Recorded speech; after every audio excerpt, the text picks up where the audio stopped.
Photography, although we're going to have some strippers on, not in about a month. But we do have teeth.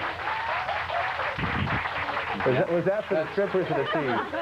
So, the strippers, okay. And of course, we don't use any of this, the cheap studio and television gimmicks that so many shows use. Well, no, we feel that our studio here is important, and I'd like to thank our audience for being here. Thank you all very much. Let's have you up in the third tier? Yeah. Thank you. Really warm, and sooner or later you'll get to see the studio audience. We don't have the technical knowledge yet. Well, right now we are feeling that this production should be incredibly artistic, and right. to keep the integrity of the audience, we've decided not to film it. The anonymity of the audience. That would just be too much. Plus, we wouldn't be able to light them to do them justice. Oh goodness, right. no! If our producer would actually help us and get some more lighting in here, what can you do? Well, yeah, and that's what it boils down to. What can you do? Well, you know what he wanted? No. He wanted to buy 12 candles. And that was it. We just 12 candles, and that would be it. Like a menorah in the middle, and then some on the outside. And that would be great for the Thanksgiving, or sorry, the Halloween show that we did. But you know, for the most part, no. I'm saying no. Menorah. No, to candles and that cheap production.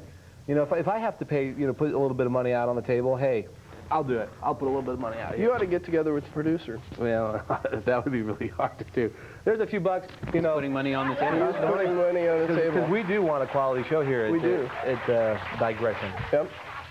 And because we feel that the integrity. I mean, we've been blessed enough to get flowers donated every week, and it's very important that we have these flowers and that we keep this as a high-class show. And Dion, you know, my number is 767-5314. So give me a call and we'll talk about the arrangement, if you know what I mean.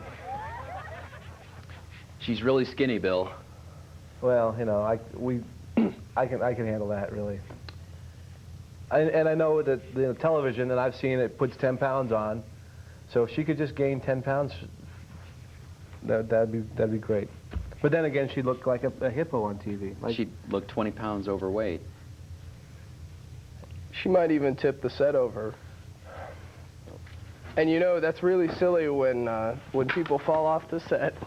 There was, you know, I just want to let the studio audience and the home viewing audience know I'm trying to improve the show. I'm putting money down on the table, and now it's gone. So, and I don't know where one. I'm not accusing studio audience, did anybody? I'm not accusing anybody for coming up when I wasn't paying attention, but we're you know. You do have to watch out about those studio audiences, because you remember a couple weeks ago when that one like jumped up here and tried to rip your clothes off? Yeah. I mean, that was an ugly sight. I meant the studio audience trying to rip your clothes off, not the sight of you naked. Well, you know, thanks, because you know, I like to think naked I'm better than clothed. And what was really bad though was that was a cheap gimmick. And we do try to stay away from cheap gimmicks. Yeah. Well, also, it was preceded by Bill going up in front of the audience and yelling, "Hey, somebody get up here and rip my clothes off." Yeah. Sometimes you have to beg for it. You know, I ain't too proud to beg, as the song goes. Yeah. Tacky, if you ask me, but from now on, the show's going to be family-oriented. That's wholesome, enriching. And we're going to have some public service things too, aren't we? Isn't that going to be? Yes, sure. We have a social conscience. Speaking of the arts, we're going to have some dancers. You were discussing that earlier. Right. We're going to have some artistic, basically naked dancers, women, of course, and that'll be about a month from now. We're gonna have to get Lynn to schedule that. I've talked to a few girls at one of the show clubs in town, and they'd love to be on the show. Where is Lynn, anyways? Bahamas. Bahamas. You know. Bahamas. She's a Bahama mama. And I right now, I'm getting back to it. There's no money on the table, and I'm thinking, I'm going to kill somebody. I mean, I am going to kill somebody. I don't care who, you know, to justify my hate. So. Do you know you've said that every show? We can look on the tapes of everything that we filmed, and you've said that you're going to kill somebody. Well, don't be so surprised if it doesn't happen, though. You know, if it's that ingrained. all this evidence that we have, that if this actually occurs, do you think you could find 12 people who would acquit you? Like if you turned up dead tomorrow? Yeah. That I wouldn't be going I to mean, jail? just, yeah. Because as I've said before, I'm kind of a comedian. I mean, I know Dave is a professional comedian. Hey. I'm like aspiring just to touch the feet of a comedian, you know, that kind of thing. I'm that far down. Well, I've heard if you give Dave a certain amount of money that he'll let you. Really? Touch my feet. Oh, Yeah. okay. Not be a comedian? Yeah. All right. Okay, well, we're getting close to the end of the show. We're gonna just so you know, so we get this in for next week. We are having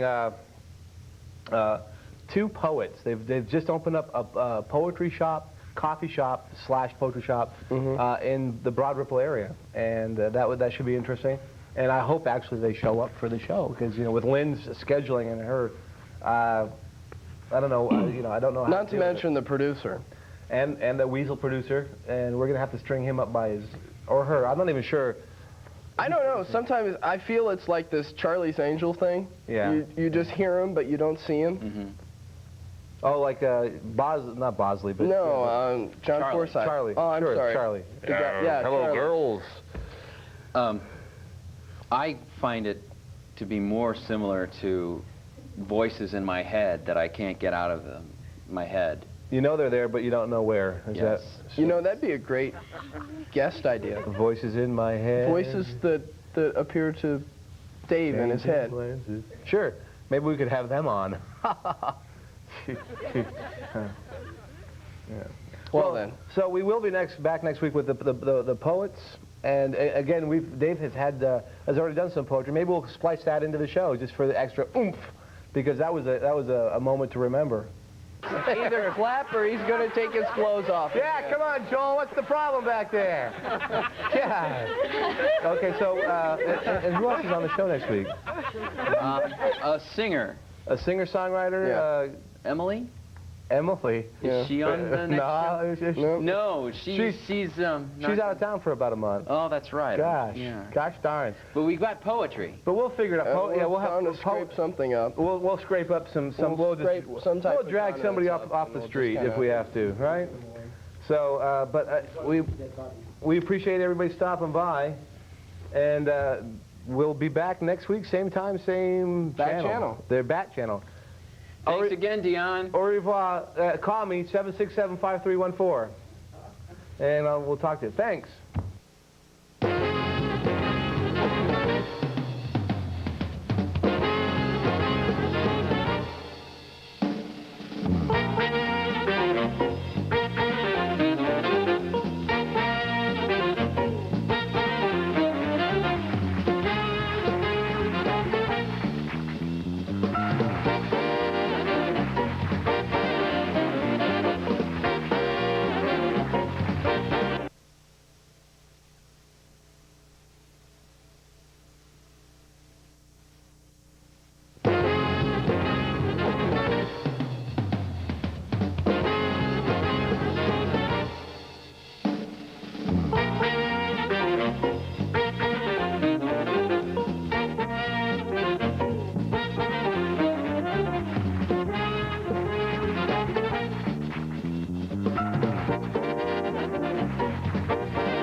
You know, I went to a black friend's wedding last week. I was painfully reminded of the vivid difference between black people and white people when it comes to the art of fast dancing. I went to the reception. The band began to play before the black people hit the dance floor. They had already segued into an incredibly intricate series of Slinky, Alvin Ailey, Josephine Baker, Shaft 3 type movements. White people would get up from their chair, walk to the dance floor, And then there's that amazingly awkward moment where we as Caucasians make the conscious decision to begin dancing.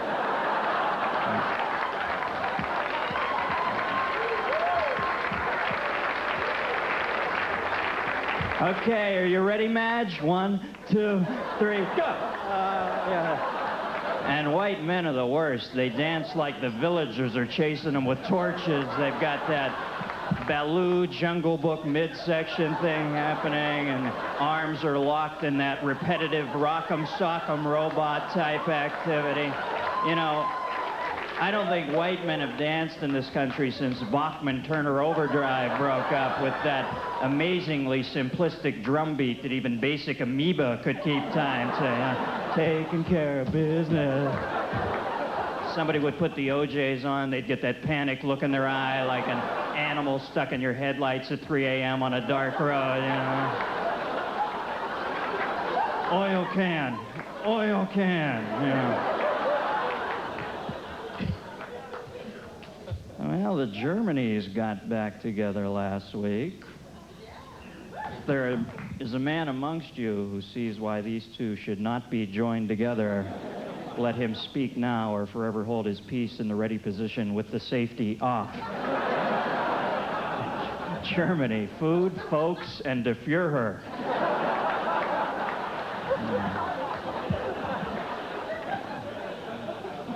I don't know, I view the reunification of Germany in much the same way I view a possible Dean Martin-Jerry Lewis reconciliation. I haven't really enjoyed any of their previous work, and I'm not sure I need to see the new right now.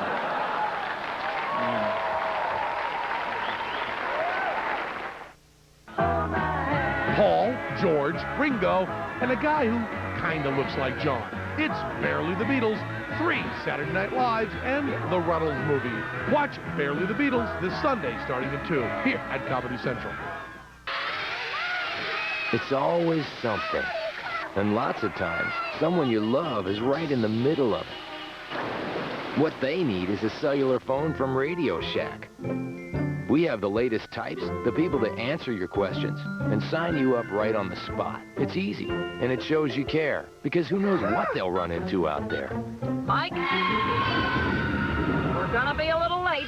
Radio Shack. You've got questions, we've got answers. Have you heard the word on the bird at Mickey D's? For a limited time, get 2 of a kind. 2 for 2, 2 for just $2. For real, 2 6-piece chicken McNuggets for just $2. Oh, dipping McNuggets in savory sauces. Ooh, too tasty. Or 2 McChicken sandwiches, 2 for $2. It's McDonald's price. What a break, what a break, a break of which I will partake. Have you had your break today? Hello? Steve, hi. I've checked the inventory. Here's the situation. I can do 25,000 units. I can give you the top 10 sellers in margin. I can give you the top 10 sellers in volume. I can break it down by category, by week, by store, by garment. Yeah, come on in. I won't be but a minute. You could double your sales. Miss, do you mind? What do you mean nobody's gonna wear chartreuse? I don't want to wear chartreuse no hair. I'm wearing it now, as a matter of fact. Would you send me an email to confirm? Yeah, this is very good. You won't regret it. You won't. It's always something. And lots of times, someone you love is right in the middle of it. What they need is a cellular phone from Radio Shack. We have the latest types, the people to answer your questions, and sign you up right on the spot. It's easy, and it shows you care, because who knows what they'll run into out there. Mike, we're gonna be a little late. Radio Shack. You've got questions, we've got answers.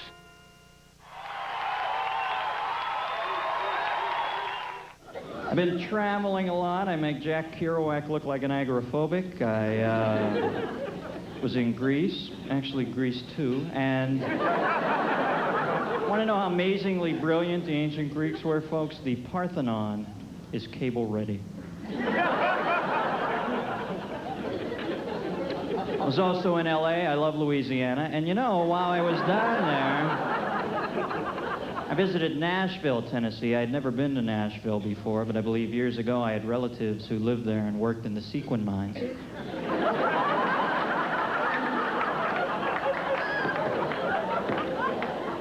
I've been flying a lot. Flying in this country has turned into an amazingly arduous process, especially boarding the plane, which has now become this tedious Bataan death march with American Tourister overnight bags. Just get stuck behind this one guy who takes forever to get situated. He's clogging the aisle like a piece of human cholesterol, jammed in the passengerial artery. You just want to get that soft drink cart and flush his ass out the back door.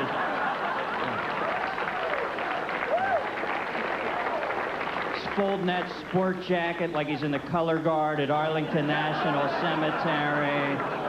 Or else I get stuck behind the wizard who wants to beat the system by gaffer taping a twine handle onto a Frigidaire freezer box and calling it carry-on. You know, they're wedging it into the overhead with hydraulic jacks. It's like trying to get Pavarotti into a wetsuit, for Christ's sake. And exactly when did stewardesses in this country get so cranky? Now,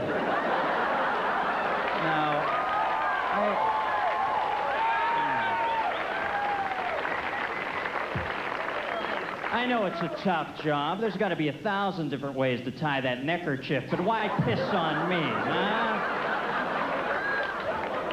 You know, the worst thing about it is they don't even come clean with you and tell you how much they hate you. They treat you with that highly contrived air of mock civility, that tight, pursed-lipped grin where they nod mild agreement at everything you say. You know right behind that faceplate they barely tolerate your very existence. I'd rather they just come out in the open and say, hey, listen, Ken.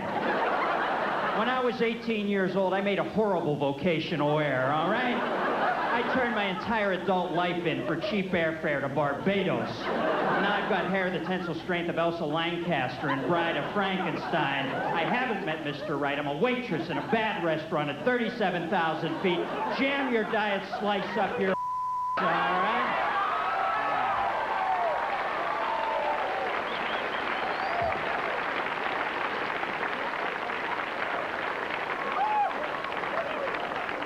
Nice to see I'm not alone in my disgruntlement. At least show me something. Come down the aisle like the old broad from Russia with Love with a knife point coming out of her shoe, you know. Peanuts, Mr. Bond?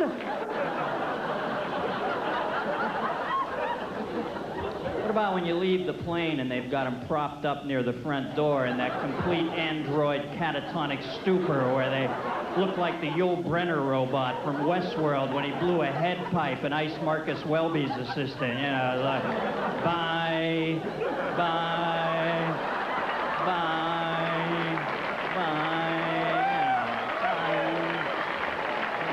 I'm in therapy now. I'm very insecure. I'm so insecure I get depressed when I find out the people I hate don't like me. Also a tad paranoid. I often think the car in front of me is following me the long way around. I've always been paranoid. Even as a baby, I can remember laying in the crib while my mother would stand above me and spin that mobile, and I'd always lay there thinking, oh, that's coming down.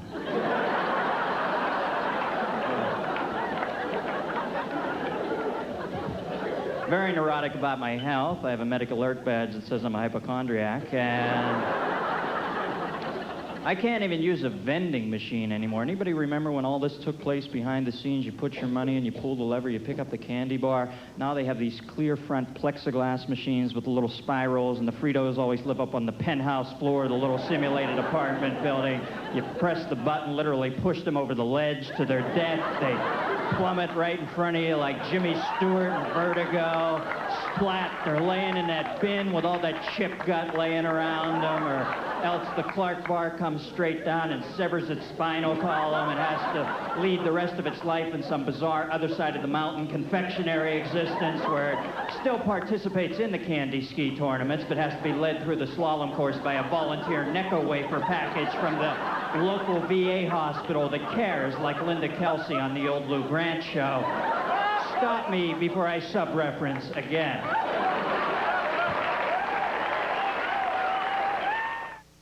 You're watching Prime Time Comedy Gods here at Comedy Central. Any sign of them yet? Nope. Execute! Let's move! Move! Move! Where are they? Well, I'm sure they're on their way.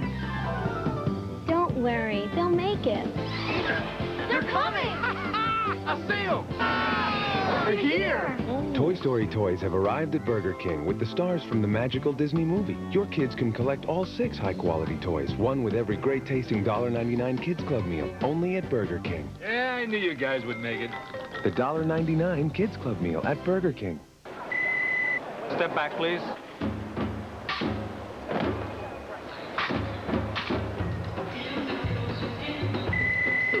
Any more metal, sir?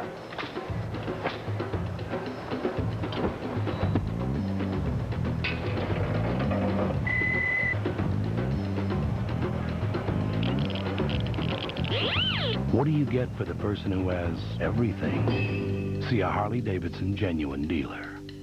Paul, George, Ringo, and a guy who kind of looks like John. It's Barely the Beatles. From Hollywood stars to sports heroes to world leaders, Larry's talked to them all. How many shows, how many guests, who's counting? And this year, he's celebrating his 10th anniversary as the King of Talk. Hey, I still feel like a kid from Brooklyn. Larry King Live, weeknights, 9 Eastern on CNN. Wait till you see the next 10 years. Comcast, clearly the future.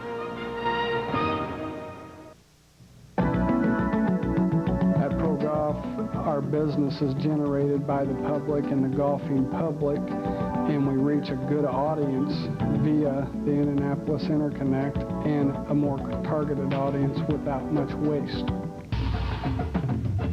Advertising on cable television has the ability to reach your target audience by giving you a wide range of networks to choose from. The Indianapolis Interconnect. Give us a call, 841-3696. The dark presence, imposing doom presented at us by the evil one, Satan's son, Andrew Dice Clay. Oh, isn't this a bunch of crap? Don't we look for things to bother ourselves about? Is anybody here that threatened by this man? Is anybody in this room so non-ego formed as an adult that they're afraid listening to his record album will make them kill another human being? I mean, come on. Isn't its worst sin is it's a tad innocuous?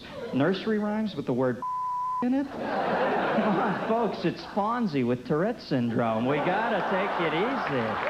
Just lighten up. I'll tell you why America loves this story, because it gives certain Americans the opportunity to speak for other Americans. And no matter what they say about baseball, this is the national pastime. Don't you hate it when the liberal intelligentsia in this country comes down from this tete-a-tete they're having with the burning bush on the mountaintop and deigns to speak for what they construe to be the unwashed, stupid masses?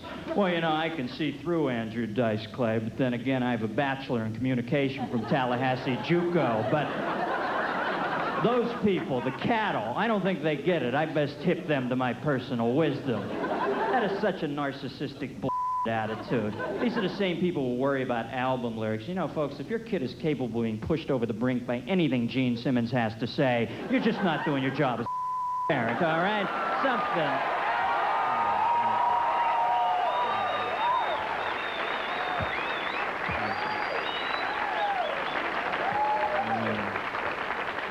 Something was going to get this kid eventually, all right? A low-flying traffic copter, delinquent tax return, something. He always had the lead in a tin drum because he obviously had the silly straw chromosome in him from the get-go. You can't save everybody, folks. Just try not to be living next door to them when they go off. I have that crocheted on a pillow in my heavily fortified rec room. Seems to be an intrusive nature to religion now in this country that I don't quite understand. There isn't an hour of the day where a television preacher doesn't bully his way into your living room. I see through these guys like used Neutrogena. You know, they say they don't favor any particular denomination, but I think we've all seen their eyes light up at 10s and 20s. And I should preface these remarks by telling you I have nothing against born-again Christians. Indeed, if I was to be quite honest with myself, in some dark recess of my psyche, I'd have to admit that I'm a tad envious of these people, this amazing cathartic ability they have to turn all the wrongs, the injustices, the inadequacies of their life over to Christ. I wish I had this ecclesiastical whiteout. Unfortunately, I've been cursed with an intellectual starch blocker that prohibits me from having a charismatic scene in my makeup mirror with an archangel, but God knows I wish I could.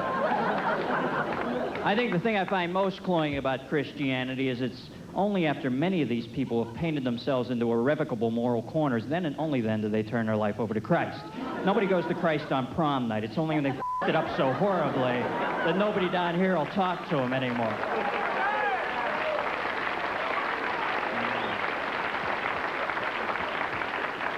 Charles Colson, this guy was the biggest on the planet for 45 years. He gets popped for Watergate. They're leading him into Leavenworth where he's about to be sodomized for the next decade. All of a sudden, he found Christ. I guess Christ didn't see him first, huh? Oh, no, here comes that Colson. Probably wants to turn his life over to me. Taxi!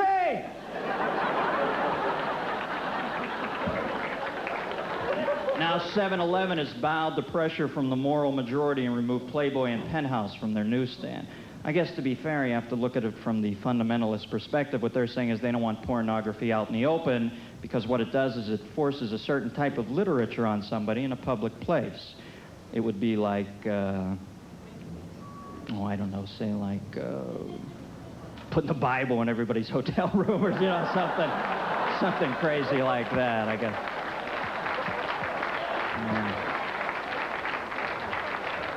Thank you for the heretical applause. I'll see you all in hell. The American legal system doesn't work. Can you believe Charles Manson is still alive? How bad do you have to f*** up before we pull the plug? This guy hacked up 14 people. He's on TV more than I am, for Christ's sake. I see him on Geraldo every 2 weeks like some psychotic greengrocer or something. I know you're not supposed to advocate the death of a fellow human being, but I think this cat reneged on his membership dues a long time ago, okay? Mom loves you. Dad loves you.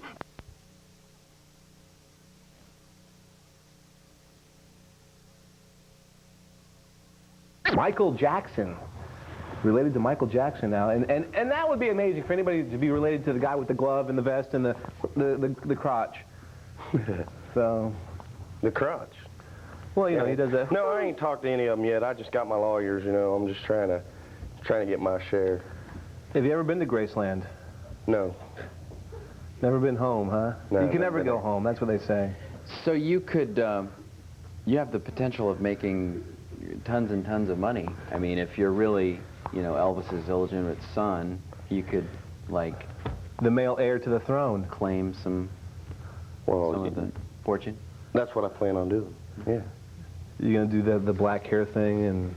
Yeah, you know, but, you know, I like my hair the way it is, you know. I just need some sideburns. So you're saying you and your ma have no money right now? I got no money, no. And Mom, she works over at, on the south side of town in a restaurant over there, Peppy Grill. She just waits tables. God, you know, you learn so much about people, don't you? We could have brought anybody on and just had a conversation. So your mother was, what happened? Did she tell you how it happened? Was it a long affair, or was it just a... Well, I tell you, it was, the way she tells it is it was, she went to a concert, an Elvis concert out in Las Vegas, and she threw her panties up on the stage. And, and from then on, you know, it was history. Here I am. A one-night stand, is that basically what we're talking about, or is it... Yeah, that's basically it, yeah. Elvis, you know, just wanted to get a little action for the night, you know. My mom and gambling just wasn't enough for him, I expect. Not enough. Wow. You know, and we hate to slander or libelize anybody, because Elvis, maybe he really didn't do this, because... Well, he's dead, so we can say anything. But the whole family thing, don't they have a foundation where they could just hear this program probably being broadcast down there in Tennessee? And, you know, big problems maybe. Ah, well, we have no responsibility for what comes out of his mouth. Did you inherit your father's appetite, Joel? Yeah, I was just going to get me some of that malt vinegar sauce there. Yeah, let me have a ketchup. Because I love ketchup. You know that. Get a little hot sauce. Yeah. And a little mayonnaise. Okay, there we go. Mmm. There we go. Ah, that's tangy. That's pretty good stuff. It goes down smooth, too. You don't even have to chew. So, in the big, so you're living here in Indianapolis. Mother's working down south side in a trailer park cafe restaurant. Oh man, Just look it off. I got a little on my head. Can one of the grips bring us a napkin or something? Well, our guest. Hey man. Oh, look at it. These darn wireless microphones with wires. Can you believe it? You know, we're working on a full stage set here. Lights, cameras, action, but we have wires. Yeah, well, they conduct sound better. Okay, Yeah. fine. All right. We could just yell a lot and have one microphone over in the corner. Well, since you found out that you're the king's illegitimate son, are you going to embark on a musical career of your own? I'm thinking about it, man. I really am. Can you sing? I can try. Can we hear like a short segment of almost anything? It'd be fine. Treat me like a fool. Treat me mean and cruel. What do you think? Whoa. I'm believing it. I'm believing this is Elvis's son. Yeah. Yeah. God. That's great. And I got you convinced now. I just need to get, you know, Michael Jackson and get some of his money. You know what I'm saying? How does the man who you thought was your father before, how is he taking all of this? I never thought anyone was my father. Oh. Wow. So you grew up an only child. I guess you could say a bastard child. Yeah. Yeah, you could say that. Has that affected your life? I'm sorry. I just, you know, the whole scene there is kind of strange, but I'm really sorry. I didn't mean to upset you. So. It's all right, man. Well, Joelvis, we appreciate it. It sounds, I'm almost this close to believing that he is the son of Elvis. Well, I mean, for the sake of the program, the show, I'll believe it too. All right, but you're more of a doubting Thomas. I pretty much accept anything and believe. Yeah, well, I'm whatever. a skeptic. But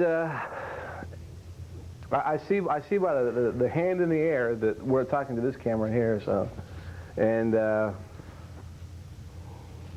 there's a lot of strange things going on with our technical crew. And so let me ask you, Joelvis, did you dress up as Elvis since you knew about this before Halloween? Did you dress up as Elvis when you were out trick-or-treating? Or did you go in for that? Do you still go out trick-or-treating? No, I don't do much trick-or-treating anymore, really. I just, you know... It's free food. I like to hang out at bars, mostly, and that's just about it for me. What was your favorite costume that you wore when you were a kid at Halloween? Well, you know, growing up, we didn't have a whole lot of money, so best costume I can think of was my mom dressed me up as a bag of trash. Just threw me in a trash bag and just, you know, carried me around, and I had to poke my head out, you know, trick-or-treat and that whole thing. Wow. You know, my best costume, I have a lot of varicose veins, and I went as a road map one year. I just wore some underwear shorts and went as a road map. And people would just say, which road do you take to go to, like, Cincinnati? And they'd point to a vein, and they go, hey, what? Well, trick or treat, huh? When I was the caterers are getting kind of crazy. Hey, what's going on here? Okay. When I was a kid, my favorite Halloween costume. My favorite costume when I was a kid, I went as Austria. The whole country? Yeah. Wow. And so Vienna was right here, and then Innsbruck and Graz. Do you just drop pictures on yourself of the cities? Is that? Yeah, well, it was a combination of paper mache and plaster of Paris. Well, for the mountains and the... Yeah, it was a full topographically accurate Austria. Mine was, we were still maps, but different layouts, so...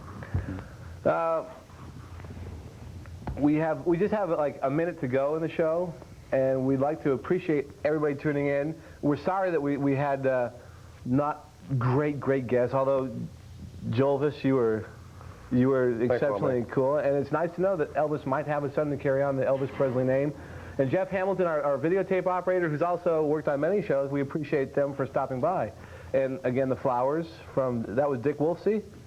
Dick Wolfsey. See how I remember? We're going to have Dick Wolfsey's dog on next week, actually, to be hypnotized. Right. So that should be an exciting, it should be an exciting show. Dave, any closing comments? No. And we have to apologize for this hailstorm of whatever was being thrown at us. And again, we'll see you next week, same time, same station. Ciao. Bye. See you later, man.